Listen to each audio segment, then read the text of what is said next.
Have you ever met someone who genuinely enjoys being alone? Not because they have no friends, not because they're sad, not because they're rejected, but because they actually prefer it. Most people assume solitude is a problem.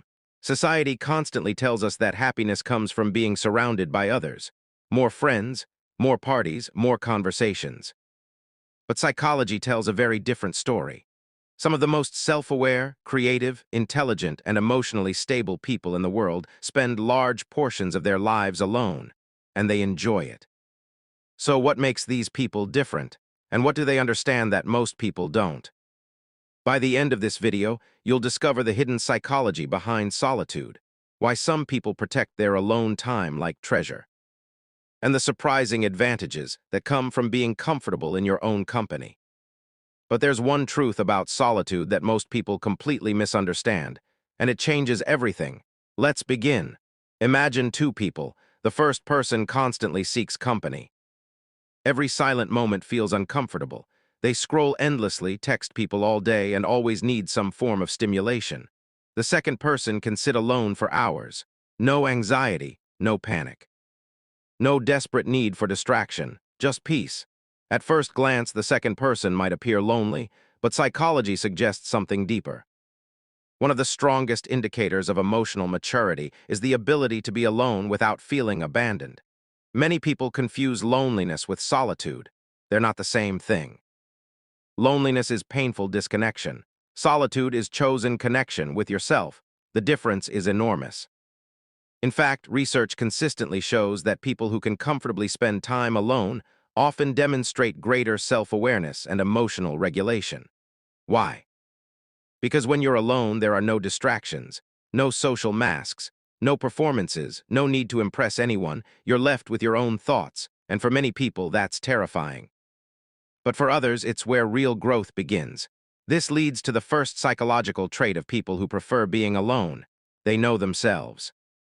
Most people spend their lives reacting to external noise, opinions, trends, expectations, but solitary people spend more time listening to their own minds. They analyze their experiences, reflect on their mistakes, question their beliefs, and over time they develop a stronger sense of identity.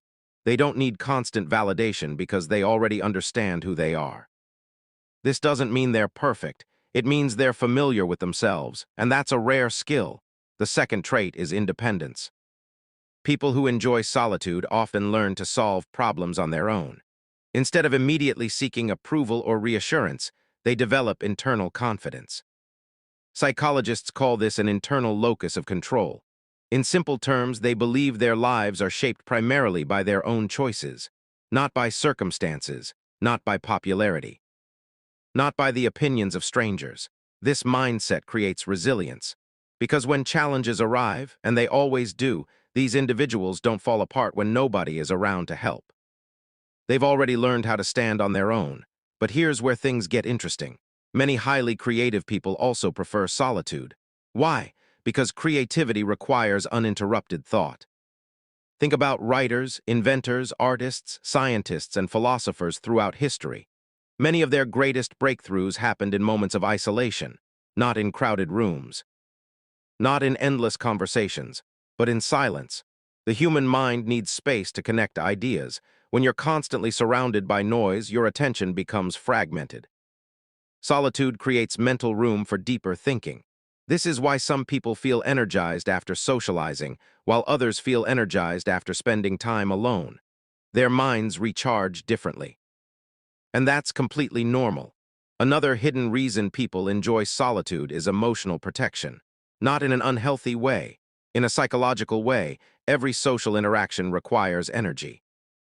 You read facial expressions, interpret emotions, adjust your behavior, monitor conversations. It's mentally demanding. People who prefer solitude often become highly selective about where they invest this energy. Instead of maintaining dozens of shallow relationships, they focus on a few meaningful connections. Quality over quantity, and surprisingly, this often leads to stronger relationships, because they value depth rather than attention. Now let's talk about a misconception. Many people assume that those who enjoy being alone dislike people. This is usually false. In reality, many solitary individuals love people. They simply don't need constant social interaction to feel complete. There's a big difference. They enjoy connection, they just don't depend on it. Dependency and appreciation are not the same thing. One comes from need, the other comes from choice, and choice creates freedom. Here's the hidden truth most people never realize. People who are uncomfortable being alone often become vulnerable to manipulation. Think about it. If you desperately need attention, approval, or companionship, you're more likely to tolerate unhealthy situations. You might stay in toxic friendships, unhealthy relationships, or environments that don't serve you. Why? Because being alone feels worse. But when you've learned to enjoy solitude, something powerful happens. You stop accepting people simply because they're available. You start choosing people because they add value to your life. That's a huge psychological shift. Suddenly, your standards rise. Your boundaries become stronger, and your decisions become healthier. Let's look at a real-life example. Imagine someone who constantly seeks validation online. Every post, every comment, every notification becomes emotionally important. Their mood rises and falls based on external reactions. Now imagine someone comfortable with solitude. They may still enjoy social interaction, but their emotional stability doesn't depend on it. If nobody responds, they're fine. If nobody validates them, they're fine. Because their self-worth comes from within. Which person has more psychological freedom? The answer is obvious, and this freedom is one of the greatest benefits of solitude. Another fascinating aspect is observation. People who spend time alone often become excellent observers. When you're not constantly talking, you notice things, patterns, behaviors, motivations, emotions. You begin to understand people more deeply. Many psychologists believe that self-observation naturally improves social observation. The better you understand yourself, the easier it becomes to understand others. This creates a surprising paradox. Some of the people who spend the most time alone are actually the best at understanding human behavior. Now, none of this means isolation is always healthy. Humans are social creatures. Meaningful relationships matter. Connection matters, love matters, community matters. The goal isn't to avoid people.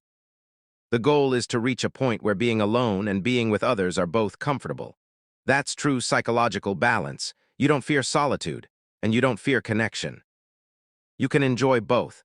If you're someone who prefers being alone, there's a chance you've been misunderstood. Maybe people called you antisocial. Maybe they assumed you were shy. Maybe they thought something was wrong with you. But preferring solitude isn't necessarily a weakness. In many cases, it's a sign of self-sufficiency, reflection, emotional maturity, and inner stability. The real question isn't whether you enjoy being alone. The real question is why. Are you avoiding people because of fear, or are you choosing solitude because it brings peace? One is escape, the other is strength, and understanding the difference can transform your life. So the next time you see someone sitting quietly by themselves, don't assume they're lonely. They may be doing something many people struggle to do. They may be perfectly comfortable in their own company. And in a world addicted to constant noise, that's a rare kind of power. If you enjoyed this video, make sure to subscribe and turn on notifications for more psychology insights that reveal how the human mind really works. Because sometimes the most important discoveries happen when nobody else is around. And sometimes, the strongest relationship you'll ever build is the one you have with yourself.